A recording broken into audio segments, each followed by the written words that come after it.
WhatsApp class 12 welcome back to the channel. और आज हम लोग कंटिन्यू करेंगे पार्टनरशिप को। देखो पिछले क्लास में हमने आपको सिखाया था बेसिक रूल्स, बेसिक रेगुलेशन जो कि आपको आने चाहिए when it comes to partnership.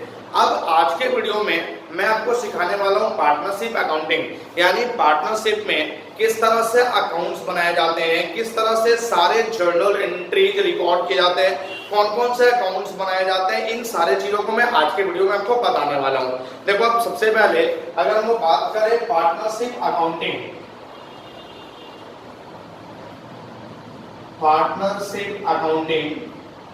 तो बेसिकली आपको कौन कौन से अकाउंट्स बनाने आना चाहिए पार्टनरशिप अकाउंटिंग में। अब देखो 11th में हमने आपको बताया था कि बेसिकली जो प्रॉफिट एंड लॉस निकाला जाता था by using profit and loss account, उस प्रॉफिट्स को अकेला मिंटू घर लेके जाता था, क्योंकि वहां पे सिर्फ मिंटू ही ऑनर था, तो जो भी प्रॉफिट आता था वो मिंटू घर लेके जाता था।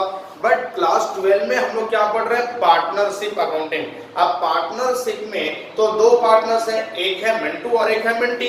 तो जो भी प्रॉफिट्स होगा उस प्रॉफिट्स को मिंटू और मिंटी दोनों आपस में बांटने वाले हैं। तो यहाँ पे प्रॉफिट एंड लॉस को बांटने के लिए एक अकाउंट बनाया जाएगा P&L एप्रोप्रिएशन अकाउंट, यानी जो सबसे पहला अकाउंट है वो है P&L appropriation account. P&L appropriation account ये क्यों बनाया जाता है? To distribute the profits,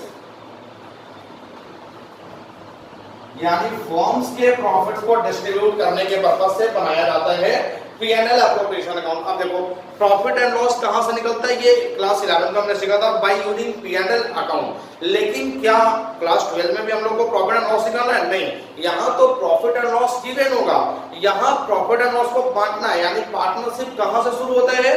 profits को बांटने से शुरू होता है। तो प्रॉफिट को बांटने के पर्पस हम लोग कौन सा अकाउंट बनाते हैं? P&L appropriation account. Second account हम लोग बनाते हैं ये partners capital account. Partners capital account. अब पार्टनर्स कैपिटल अकाउंट क्या है, ये क्लास 11th में आपने सीखा था, बट क्लास 12 में थोड़ा और डीप में मैं सिखाऊंगा कि पार्टनर्स कैपिटल अकाउंट किस तरह से बनाया जाता है। थर्ड अकाउंट जो बनता है ये पार्टनर्स करेंट अकाउंट। अब पार्टनर्स करेंट अकाउंट क्या है ये मैं आपको आगे बताऊंगा। तो ऑलमोस्ट ये तीन अकाउंट्स बनते हैं पार्टनरशिप अकाउंटिंग के केस में। और एक और आपको बनाने आना चाहिए बैलेंस शीट। अब बैलेंस शीट का इस चैप्टर में कोई काम नहीं है, नेक्स्ट चैप्टर में काम है, बट आपको बैलेंस शीट बनाना आना चाहिए। तो ये सारे अकाउंटिंग्स पार्टनरशिप के केस में आपको करने हैं। अब उसके बाद सबसे पहला अकाउंट जो हमें बनाना है वो है P&L एप्रोप्रिएशन अकाउंट। अब P&L एप्रोप्रिएशन अकाउंट क्यों बनाया जाता है? प्रॉफिट्स को डिस्ट्रीब्यूट करने के पर्पस से। अब देखो P&L एप्रोप्रिएशन कैसे बनता है। तो क्लास 11 में मैंने आपको बताया था कि ये बनता है P&L अकाउंट और यहां से हमारा प्रॉफिट एंड लॉस आता है।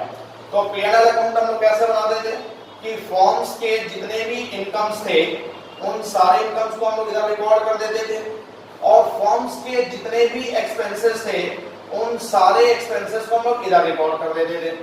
अब उसके बाद सपोज की इनकम जो हमारा था वो था 5 लाख रुपीज का, और जो हमारे एक्सपेंसेस थे ये थे 3 लाख रुपीज के।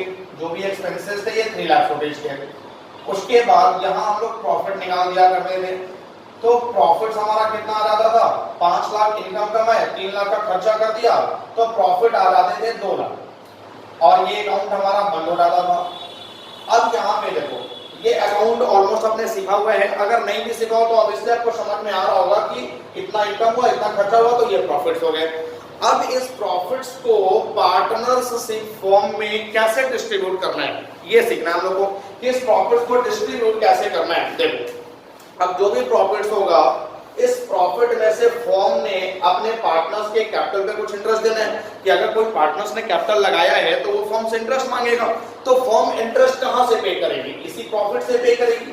तो इसी 2 लाख रुपए के प्रॉफिट में से फॉर्म को इंटरेस्ट ऑन कैपिटल भी पे करने हैं किसी पार्टनर्स को। अब सपोज कि अगर कोई पार्टनर्स काम कर रहा है तो वो सैलरी भी मांगेगा, तो वो सैलरी भी कहां से पे किया जाएगा? इसी प्रॉफिट से पे किया जाएगा। या अगर कोई पार्टनर्स कमीशन या बोनस मांग रहा है तो कमीशन या बोनस भी इसी प्रॉफिट से पे किया जाएगा। उसके बाद फर्म अपने फ्यूचर के लिए भी कुछ पैसा जोड़ता है, जिसको हम लोग रिजर्व बोलते हैं, कि अगर फ्यूचर में कोई लॉस हुआ तो उस लॉस को कंपनसेट तो इसी से करेगा ना, तो ये रिजर्व भी प्रॉफिट से ही बनेगा। इसके बाद जो प्रॉफिट बचते हैं बेटा जी, वो प्रॉफिट्स फाइनली जो बचता है उसको हम लोग बोलते हैं डिविजिबल प्रॉफिट। इस प्रॉफिट्स को हम लोग बोलते हैं डिविजिबल प्रॉफिट। अब ये डिविजिबल प्रॉफिट्स सारे पार्टनर्स के बीच डिस्ट्रीब्यूट होता है। अब सपोज कि पार्टनर्स जो थे वो थे दो, पार्टनर्स थे एक्स एंड वाई, पार्टनर्स थे एक्स एंड वाई, ये दो पार्टनर्स थे।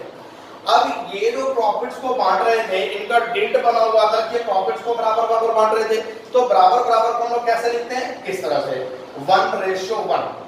अब यहाँ पे अगर इसको ओपन करें तो कैसे ओपन करें, ऑलमोस्ट आपको ओपन करना आता है, बट मैं फिर भी आपको बता रहा हूँ ओपन कैसे करना है। ये x का और ये y का, तो x का 1 और इन दोनों का सम टोटल 2, 1/2, y का भी 1 और इन दोनों का सम टोटल 2 यानी 1/2। तो इस तरह से रेशियो लिखा जाता है 1/2 x का, 1/2 y का।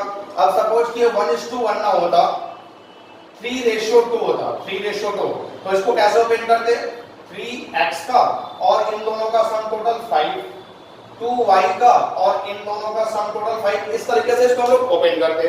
अब सपोज कि 2:1 होता, 2:1 होता तो किस तरह से दिखाते, 2x का तो 2 इन दोनों का सम टोटल 3 और 1y का तो 1 इन दोनों का सम टोटल 3। इस तरीके से हम लोग रेशियो को ओपन करते हैं। अब उसके बाद सपोज कि जो इंटरेस्ट ऑन कैपिटल देना था, इंटरेस्ट ऑन कैपिटल वो देना था 10,000 रुपीज का। उसके बाद जो सैलरी देनी थी किसी पार्टनर्स को वो देना था 10,000 रुपीज का। जो कमीशन देना था वो 20,000 रुपीज का। रिजर्व बनाने थे 50,000 रुपीज के, ये हो गया। अब उसके बाद ये इंटरेस्ट सपोज यहाँ 20,000 ले लो आप, 20,000 का। उसके बाद हमारे प्रॉफिट्स कितने बच गए, तो देखो जितने भी प्रॉफिट्स थे, प्रॉफिट टोटल कितने थे, 2 लाख रुपीज के। अब 2 लाख में 20,000 हमने इंटरेस्ट दे दिया, 10,000 हमने सैलरी पे कर दी, 20,000 हमने कमीशन दे दिया और 50,000 हमने फ्यूचर के लिए जोड़ लिए कि भाई अगर फ्यूचर में फ्यूचर में अगर कोई लॉस होता है तो उस लॉस को कहां से फॉर्म पूरा करेगी, इसी रिजर्व से तो पूरा करेगी, तो फ्यूचर के लिए रिजर्व जोड़ लिया। अब डिविजिबल प्रॉफिट कितने बचे, तो टोटल 2 लाख में से इन सबको माइनस कर दो 1 लाख, यानी डिविजिबल प्रॉफिट्स कितने बन जाएंगे, 1 लाख।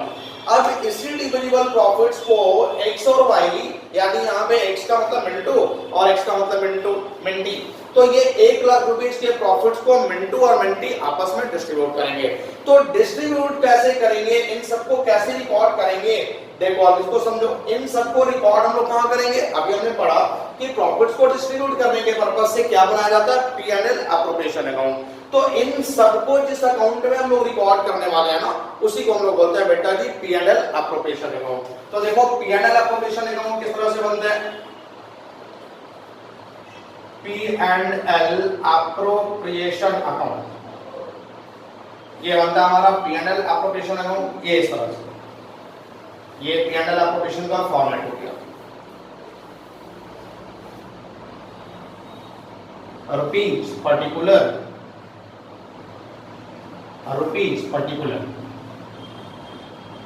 अब सबसे पहले क्या करना है कि जो भी हमारे प्रॉफिट्स आए थे P&L अकाउंट से, इस प्रॉफिट्स को हम लोग रिकॉर्ड कर देंगे P&L एप्रोप्रिएशन के क्रेडिट में। तो बाय P&L अकाउंट ये प्रॉफिट्स है, P&L अकाउंट ये प्रॉफिट्स हो गया, 2 लाख रुपीस के टोटल प्रॉफिट्स है। उसके बाद फर्म्स के जितने भी इनकम है, तो इनकम में एक ही इनकम होता है फर्म्स के लिए, इंटरेस्ट ऑन ड्रॉइंग, क्योंकि interest on drawing firm charge करती है पार्टनर्स से। पार्टनर्स जो भी पैसा अपने पर्सनल यूज के लिए निकालते हैं उनसे फर्म इंटरेस्ट चार्ज करती है, यानी फर्म को इंटरेस्ट लेने हैं पार्टनर से, तो फर्म के लिए इनकम हो गया ना।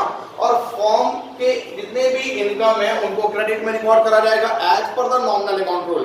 अब आपको याद रखना है कि P&L appropriation account nominal account होता है, ये नॉमिनल अकाउंट होता है। तो as per the nominal account rule जितने भी इनकम्स होंगे वो क्रेडिट में रिकॉर्ड हो जाएंगे। अब इंटरेस्ट ऑन ड्रॉइंग, अब दो पार्टनर्स हैं मिंटू और मिंटी, तो दोनों के इंटरेस्ट को आप अलग अलग रिकॉर्ड करोगे। अब इस क्वेश्चन में इंटरेस्ट ऑन ड्रॉइंग हमने कंसीडर नहीं किया है, तो इसको हम लोग खाली छोड़ देंगे। उसके बाद फॉर्म के जितने भी एक्सपेंसेस हैं, जैसे ये सब देख लो, interest on capital, salary, commission, reserve, ये सब के सब फॉर्म के एक्सपेंसेस हैं, क्योंकि फॉर्म को पे करने हैं अपने पार्टनर्स को। तो अगर फॉर्म को पे करने हैं तो वो फॉर्म के लिए एक्सपेंस हुआ ना, तो फिर जितने भी एक्सपेंस हम सबको हम लोग रिकॉर्ड करने वाले हैं इस साइड में, डेबिट साइड में, क्योंकि नॉमिनल अकाउंट का रूल बताता है debit all expenses and losses. तो सबसे पहले इंटरेस्ट ऑन कैपिटल। अब इंटरेस्ट ऑन कैपिटल में दो पार्टनर्स हैं, एक्स और वाई। अब इंटरेस्ट ऑन कैपिटल हमने यहाँ पे लिया था 20,000, तो आप यहाँ पे 10 और 10 ले लो दोनों पार्टनर्स का, 10,000 और 10,000, तो ये हो जाएगा 20,000। उसके बाद सैलरी ले लो। अब सपोज की सैलरी जो है वो हमने एक्स को पे करा है, तो एक्स को 10,000 का सैलरी पे करा है, तो ये 10,000 आप ले लो। उसके बाद कमीशन वाई का ले लो, कमीशन हमने वाई को पे करा है, तो यहाँ पे वाई का कमीशन हमने पे करा 20,000, ये 20,000 यहाँ पे रिकॉर्ड कर लो। उसके बाद रिजर्व हमने फ्यूचर के लिए पैसा जोड़े हुए हैं, फॉर्म में फ्यूचर के लिए पैसा जोड़ा है, तो ये रिजर्व भी आप यहाँ पे ले लो, रिजर्व 50,000। अब उसके बाद क्या करना है कि जितने भी इनकम है उन सबको जोड़ लो और खर्च को घटा दो, तो यहाँ से प्रॉफिट निकल के आ जाएगा। तो ये जो प्रॉफिट आएगा या नेट प्रॉफिट ट्रांसफर टू, कहां ट्रांसफर करोगे, ए और बी यानी एक्स और वाई के कैपिटल में। तो एक्स और वाई दो पार्टनर्स है, प्रॉफिट कितने आए 1 लाख, तो 1 लाख में दोनों पार्टनर्स बराबर के पार्टनर्स थे 1:1, तो आप इस तरह से डिस्ट्रीब्यूट करोगे 50,000 एक्स को और 50,000 वाई को, तो टोटल प्रॉफिट हो गए 1 लाख रुपीज के, और ये अकाउंट हमारा बंद हो गया। कैसे करना है इसको एक बार फिर से समझो। क्रेडिट के टोटल कर लो और उसके बाद डेबिट के टोटल को उसमें से डिडक्ट कर दो, जो प्रॉफिट आएगा वो प्रॉफिट ट्रांसफर कर दो एक्स और वाई के कैपिटल में, क्योंकि यहां से जो प्रॉफिट निकल के आएगा वो मिंटू और मिंटी अपने घर लेके जाएंगे, अपने कैपिटल में जोड़ेंगे, क्योंकि जो भी प्रॉफिट होता है वो कैपिटल में ऐड होता है। तो इस तरीके से प्रॉफिट निकाल करके डिस्ट्रीब्यूट कर दो। तो ये हो गया गाइस P&L अप्रोप्रिएशन अकाउंट। इस तरह से profit and loss appropriation account बना करके आप फर्म के प्रॉफिट्स को डिस्ट्रीब्यूट करते हो। तो आई होप गाइस कि आपको ये सारे पॉइंट्स क्लियर हो गए, P&L अप्रोप्रिएशन आपका क्लियर है। अब उसके बाद जो नेक्स्ट टॉपिक हमने देखने हैं, नेक्स्ट अकाउंट जो हमने बनाने हुआ है पार्टनर्स कैपिटल अकाउंट। अब पार्टनर्स कैपिटल अकाउंट कैसे बनाने हैं वो समझो। पार्टनर्स कैपिटल अकाउंट, अब पार्टनर्स कैपिटल अकाउंट बनाते समय ध्यान रखना कि इसमें दो सिचुएशन हो सकती है, there can be the two situations. एक ये सिचुएशन की फॉर्म जो है या पार्टनर जो है वो चाहते हैं कि उनका कैपिटल हमेशा फिक्स रहे, वो अपने कैपिटल में कोई चेंजिंग नहीं चाहते हैं, वो अपने कैपिटल को चेंज नहीं होने देना चाहते हैं। और एक सिचुएशन की पार्टनर्स, कुछ पार्टनर्स ऐसे होते हैं तो ये डिसाइड करते हैं कि कैपिटल चेंज हो, बढ़ता करता रहे, उनको कोई फर्क नहीं पड़ता है। तो एक सिचुएशन ये हो सकती है कि पार्टनर्स अपने कैपिटल को चेंज नहीं करना चाहते, और दूसरी सिचुएशन ये हो सकती है कि पार्टनर्स का कैपिटल बढ़ता करता रहे, उससे उनको कोई फर्क नहीं पड़ता है। तो इस केस में दो सिचुएशन है, एक वो पार्टनर्स या वो फॉर्म जिनका माइंडसेट होता है कि उनका कैपिटल चेंज नहीं होना चाहिए, that is the fix capital, यानी ये अपने कैपिटल को फिक्स रखना चाहते हैं। और एक वो फॉर्म होते हैं जिनके कैपिटल में चेंज हो उनको कोई फर्क नहीं पड़ता है, तो that is the fluctuating capital. ये हो गया फ्लक्चुएटिंग कैपिटल, यानी दो सिचुएशन है, एक फ्लक्चुएटिंग कैपिटल और एक फिक्स्ड कैपिटल। अब जब फिक्स्ड कैपिटल होगा तो there are two accounts will be prepared, partners capital account and partners current account. Partners capital account and partners current account, दो अकाउंट बनाया जाएगा। अब सर दो अकाउंट क्यों? क्योंकि अभी इन्होंने माइंडसेट करा कि इनके कैपिटल में कोई चेंज नहीं होना चाहिए, तो उस केस में इस अकाउंट में हम लोग केवल कैपिटल को रिकॉर्ड करेंगे, कैपिटल के अलावा इसमें कुछ भी नहीं आने वाले हैं। लेकिन ये जो है आपका जितने भी इनके इनकम्स होंगे वो सबके सब इसमें रिकॉर्ड हो जाएंगे, यानी पार्टनर्स करंट अकाउंट में। तो इसका मतलब यह हुआ कि पार्टनर्स कैपिटल के लिए सेपरेट घर बना देना है, पार्टनर्स कैपिटल अकाउंट, इसमें केवल कैपिटल आएगा, बाकी के लिए इसमें कोई जगह नहीं है। और बाकी लोग जो है वो सबके सब इस वाले घर में आ जाएंगे, यानी इस घर में कोई भी आए कोई भी रहे कोई फर्क नहीं पड़ता है, सबके लिए इसमें दरवाजा खुला हुआ है, सब लोग आ सकते हैं, कोई भी जा सकता है। लेकिन इसमें सिर्फ कैपिटल आएगा, इसमें और किसी के लिए कोई जगह नहीं बचा हुआ है। तो ये हो गया फिक्स्ड कैपिटल। और फ्लक्चुएटिंग कैपिटल में क्या है कि बस एक अकाउंट बनाना है, पार्टनर्स कैपिटल अकाउंट, क्योंकि इस घर में कोई भी आए कोई भी जाए इनको कोई फर्क नहीं पड़ता है ना, इनका कैपिटल चेंज हो इनको कोई फर्क नहीं पड़ता है, तो इस घर में कोई भी आ सकता है कोई भी जा सकता है। अब आप सोचो कि अगर इस घर में कोई आएगा जाएगा ही नहीं तो ये अपने आप को चेंज भी नहीं करेंगे, ये जैसे वैसे ही रहेंगे। लेकिन इस वाले घर में अगर सब कोई आ सकता है सब कोई जा सकता है तो ये तो अपने आप को चेंज करेंगे ना। तो ये हो गया पार्टनर्स कैपिटल अकाउंट। अब इसमें दो केसेस है, एक केस नंबर 1 और ये केस नंबर 2। अब सबसे पहले केस नंबर 1 हम लोग चेक करते हैं कि किस तरीके से बनता है, यानी फ्लक्चुएटिंग कैपिटल। अब फ्लक्चुएटिंग कैपिटल के लिए देखो पार्टनर्स कैपिटल अकाउंट हम लोग बनाते हैं और इसी में सारा कुछ आ जाएगा, फ्लक्चुएटिंग कैपिटल में इसी में सारा कुछ आने वाला है। तो कैसे कैसे आएगा देखो, अब इसको कुछ इरेज करता हूं मैं यहां से, तो ऐसा मैं इसको इरेज करता हूं, अपना स्क्रीनशॉट लेना, स्क्रीनशॉट ले लो, इसके बाद मैं इसको इरेज करता हूं। तो ये पहला वाला सिचुएशन यानी पार्टनर्स कैपिटल अकाउंट का जो फर्स्ट केस है फ्लक्चुएटिंग कैपिटल। तो फ्लक्चुएटिंग कैपिटल में हमने क्या बनाना है, सिर्फ पार्टनर्स कैपिटल अकाउंट बनाने हैं। और ये एक ऐसा घर है जिसमें कोई भी आ सकता है कोई भी जा सकता है, सारे कुछ को यहीं पे रिकॉर्ड करना है। अब सपोज दो पार्टनर्स हैं, एक है मिंटू और एक है मिंटी, यानी एक्स और वाई। मिंटू को मैंने एक्स लिया है और मिंटी को वाई लिया है, तो ये पर्टिकुलर हो जाएगा, ये x है ये y है, ये पर्टिकुलर x और y। अब देखो सबसे पहले मुझे क्या करते हैं कि x और y यानी मिंटू और मिंटी ने जो कैपिटल लगाया है वो कैपिटल सबसे पहले आप क्रेडिट में रिकॉर्ड करोगे। अब सर ऐसा क्योंकि क्रेडिट में क्यों रिकॉर्ड करना है, तो देखो पार्टनर्स कैपिटल का नेचर सबसे पहले आपको जानना पड़ेगा। पार्टनर्स कैपिटल का कौन सा नेचर होता है कि पार्टनर्स कैपिटल क्रेडिट में बढ़ता है और ये डेबिट में घटता है, यानी जितने भी ट्रांजैक्शन जिसके कारण पार्टनर्स का कैपिटल घटेगा उन सबको मैं रिकॉर्ड करूंगा डेबिट में, और जिसके भी कारण पार्टनर्स का कैपिटल बढ़ेगा उन सबको मैं रिकॉर्ड करूंगा क्रेडिट में। तो पार्टनर्स ने अगर कोई कैपिटल लगाया है तो ऑब्वियसली इसका कैपिटल बढ़ रहा है, तो फिर जो पार्टनर्स का कैपिटल है वो क्रेडिट में मैं लिखूंगा बाय बैलेंस ब्रेकडाउन। ये इनकी ओपनिंग कैपिटल हो गई, ओपनिंग कैपिटल इस तरीके से। उसके बाद जिस ट्रांजैक्शंस के कारण भी पार्टनर्स का कैपिटल बढ़ेगा उसको क्रेडिट में और जिसके कारण घटेगा उसको डेबिट में। तो अब कौन कौन से सिचुएशन हो सकते हैं जिसमें पार्टनर्स के कैपिटल बढ़ेंगे, तो अगर कोई पार्टनर्स कोई फर्दर कैपिटल इंट्रोड्यूस कर दे ड्यूरिंग द ईयर तो क्या उसकी कैपिटल बढ़ जाएगी। अगर कोई और पार्टनर्स कोई और कैपिटल लगा दे तो क्या उसकी कैपिटल बढ़ जाएगी, ऑब्वियसली बढ़ जाएगी। तो जो भी कैपिटल इसने इंट्रोड्यूस करा उसको मैं क्रेडिट में रिकॉर्ड करूंगा। ये हो गया कैपिटल इंट्रोड्यूस्ड, कैपिटल इंट्रोड्यूस। अगर इसने कोई और कैपिटल लगाई तो इसका कैपिटल बढ़ जाएगा, तो मैं क्रेडिट में रिकॉर्ड करूंगा क्योंकि कैपिटल क्रेडिट में बढ़ता है। और अगर किसी पार्टनर्स ने कैपिटल विथड्रॉन कर लिए तो क्या उसकी कैपिटल घटेगी, कैपिटल घट जाएगी, तो डेबिट में मैं रिकॉर्ड करूंगा कैपिटल विथड्रॉन।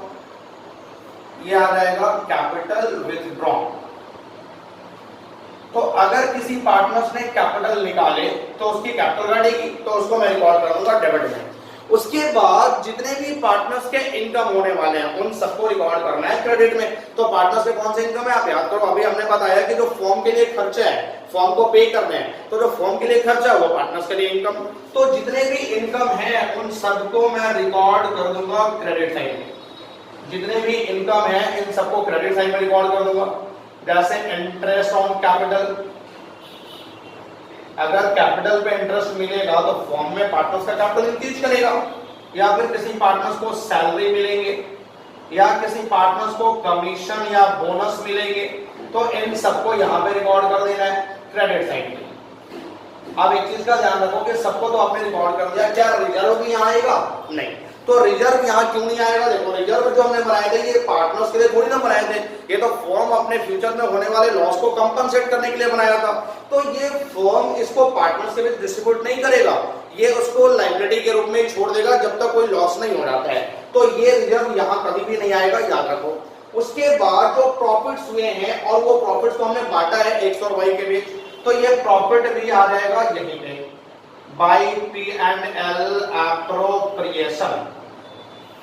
ये प्रॉफिट्स हो गए, तो ये प्रॉफिट भी यहां पे रिकॉर्ड कर देना है इस तरीके से।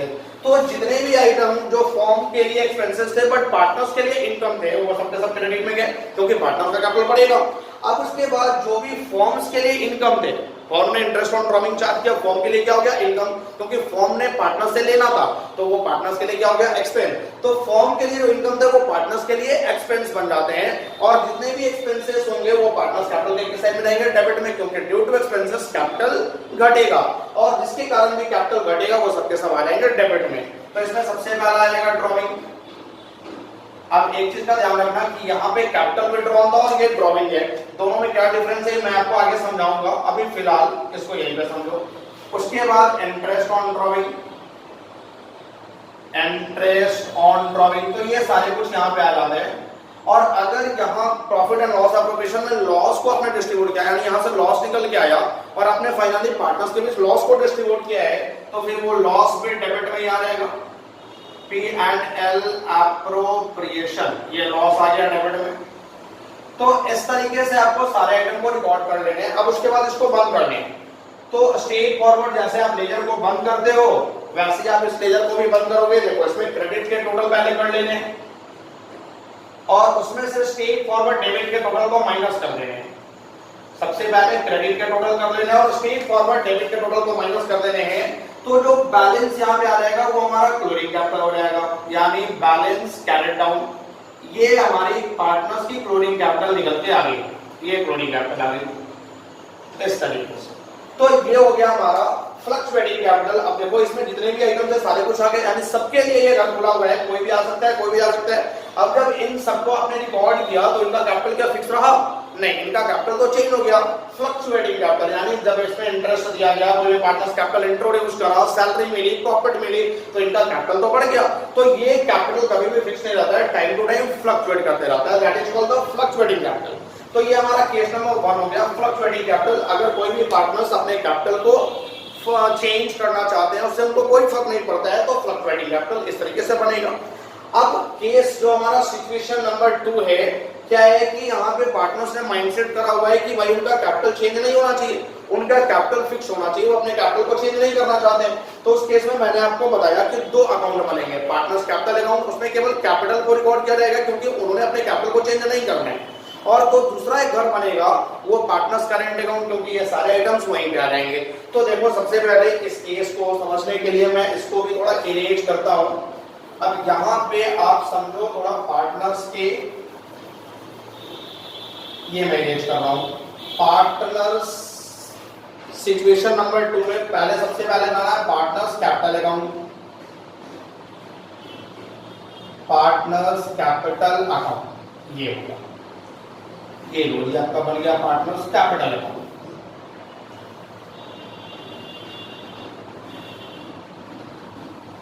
ये x है, ये y है, x है, y है, ये पर्टिकुलर हो जाएगा।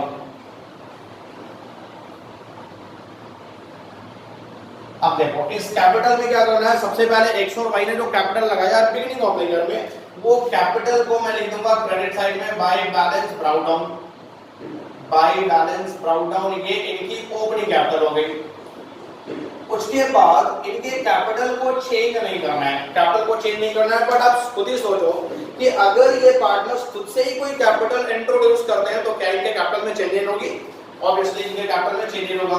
तो बाय कैपिटल इंट्रोड्यूस यानी बाय बैंक अकाउंट। तो अगर किसी पार्टनर्स ने कोई कैपिटल इंट्रोड्यूस करा है तो उसके कारण कैपिटल बढ़ेगा, क्योंकि अगर कोई पार्टनर्स खुद ही कैपिटल लगा दे तो कैपिटल तो बढ़ेगा ही ना। उसके बाद अगर किसी पार्टनर्स ने अपना कैपिटल निकाल लिया है, कैपिटल विड्रॉन कर लिया है, तो इनका कैपिटल क्या हो जाएगा? घट जाएगा। तो कैपिटल विड्रॉन को हम लोग इस साइड में निकाल देंगे, ये हो गया कैपिटल विड्रॉन, कैपिटल विड्रॉन इस तरीके से। अब अगर ये सिचुएशन ना होता कि कोई भी पार्टनर्स ने कोई फर्दर कैपिटल इंट्रोड्यूस नहीं करा और किसी पार्टनर्स ने कोई कैपिटल विड्रॉ नहीं करा, तो उस केस में जो इनकी ओपनिंग कैपिटल थी वही इनकी क्लोजिंग कैपिटल आ जाती, यानी जो बैलेंस ब्राउट डाउन थी वही बैलेंस कैरी डाउन हो जाती। बट अगर इन्होंने कुछ फर्दर कैपिटल में इंट्रोड्यूस करा है तो इनके कैपिटल में चेंजेस होंगे, और अगर इन्होंने कुछ कैपिटल विड्रॉ कर लिया है तो भी इनके कैपिटल में चेंजेस होंगे। तो अब इनके क्लोजिंग कैपिटल को निकालने के लिए क्या करना है? स्ट्रेट फॉरवर्ड लेजर को बंद करना है, जैसे हम लोग बंद करते थे। तो उस केस में क्रेडिट के टोटल में से डेबिट के टोटल को डिडक्ट कर दो। यहाँ जो इनकी कैपिटल आएगी ये इनकी क्लोजिंग कैपिटल हो जाएगी, यानी balance carried down, balance carry down, ये निकल गए इनकी क्लोजिंग कैपिटल। तो इस तरीके से पार्टनर्स के कैपिटल में चेंज हो रहा है दो सिचुएशन में, एक अगर ये वाला सिचुएशन होगा और एक ये वाला सिचुएशन होगा, तो इन दोनों ही सिचुएशन में इनके कैपिटल में चेंज होगा। अगर ये दोनों सिचुएशन ना आए कि किसी पार्टनर्स ने कोई कैपिटल इंट्रोड्यूस नहीं करा है या किसी पार्टनर्स ने कोई कैपिटल विड्रॉ भी नहीं करा है, तो इस केस में इनके कैपिटल में कोई चेंजेस नहीं होने वाला है। तो अब यहाँ पे ये तो बन गया पार्टनर्स कैपिटल अकाउंट, इसमें कोई भी नहीं आया, देखो ना इंटरेस्ट ऑन कैपिटल है, ना सैलरी कमीशन, ना प्रॉफिट एंड लॉस, इसमें कुछ भी नहीं आया, क्योंकि मैंने बताया था ना कि ये जो घर है वो सिर्फ कैपिटल के लिए है, इसमें और किसी का भी एंट्री जो है वो रेस्ट्रिक्टेड है, कोई भी इसमें नहीं आ सकता है, नहीं आ सकता है। अब इसके लिए जो और भी आइटम्स है उनको रिकॉर्ड करने के लिए जो हम लोग अकाउंट्स बनाएंगे उसको हम लोग क्या बोलेंगे, पार्टनर्स करंट अकाउंट। तो देखो पार्टनर्स करंट अकाउंट कैसे बनेगा, अब पार्टनर्स करंट अकाउंट कैसे बन रहा है, दो पार्टनर्स थे, ये एक्स और वाई,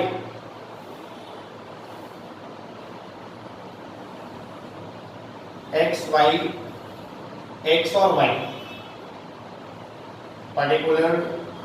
अब देखो करना क्या है, सेम यही वाला सेम यहाँ पे सारा रिकॉर्ड कर देना है। ऐसा क्यों, देखो यहाँ पे अकेला था, यहाँ पे सारे ज्वाइंट फैमिली थे, सारे लोग अच्छे से चल रहे थे, घर अच्छा से चल रहा था, सारे लोग मिलकर सब कुछ काम कर रहे थे।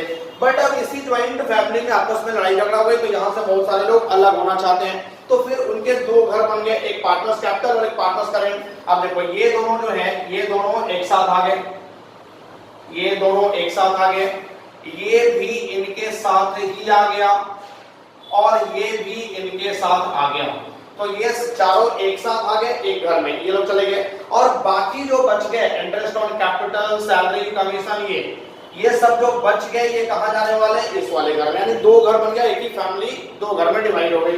तो कुछ लोग एक साथ हो लिए, ये सब एक साथ हो लिए, और जो बच गए वो इस वाले घर में आ जाएंगे। तो सबसे पहले करंट अकाउंट में अगर एक्स और वाई की कुछ करंट अकाउंट की बैलेंस शीट दी हुई है तो उसको हम लोग क्रेडिट में रिकॉर्ड कर लेंगे बाय बैलेंस ब्राउन डाउन।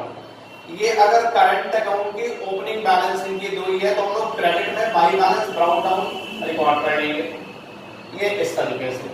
उसके बाद ये जो इस घर में बचे हुए थे, जो इस घर में नहीं जा पाए, साथ में नहीं हुए, वो सारे लोग इस घर में आ जाएंगे।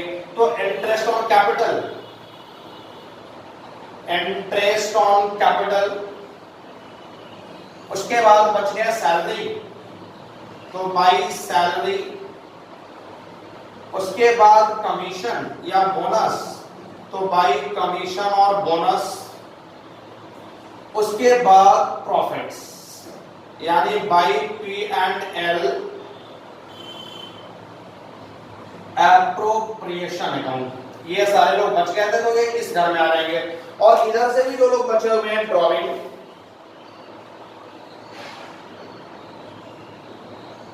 उसके बाद इंटरेस्ट ऑन ड्रॉइंग,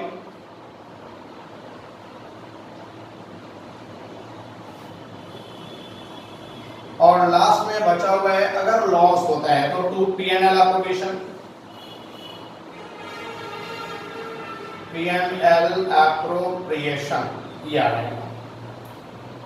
तो ये सब कुछ आ गया। अब उसके बाद स्ट्रेट फॉरवर्ड आप जैसे बंद कर देते हो वैसे बंद कर लेंगे। तो इन सब का टोटल करो और इन सब के टोटल को डिडक्ट कर दो, तो यहां जो बैलेंस आएगा ये हो जाएगा two balance c d, balance c d यानी ये हो गई इनकी क्लोजिंग बैलेंस, क्लोजिंग बैलेंस इस तरीके से दिखाना है। तो ये हो गई आपकी पार्टनर्स करंट अकाउंट।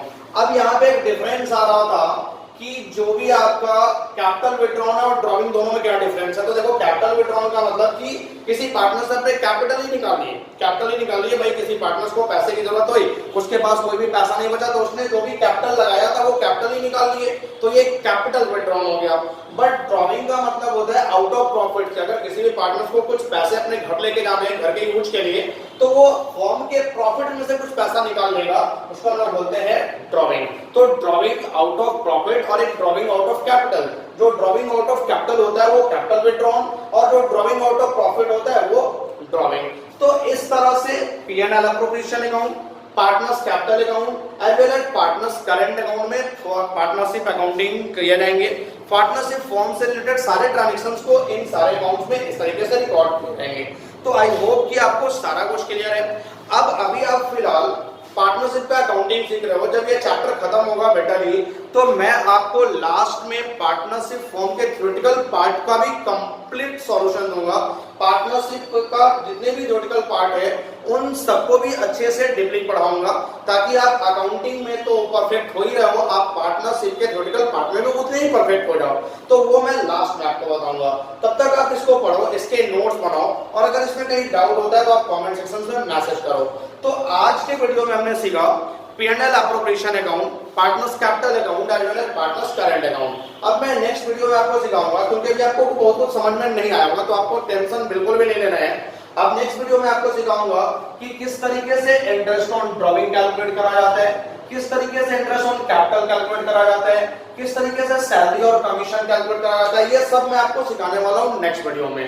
तब तक आप इसको पढ़ो और नेक्स्ट वीडियो कल आपके पास आ रही होगी, तो आप कल सारा कंफ्यूजन क्लियर कर लोगे। आप वीडियो को शेयर भी करते रहो, हर एक तक वीडियो को पहुंचाते रहो। Thank you.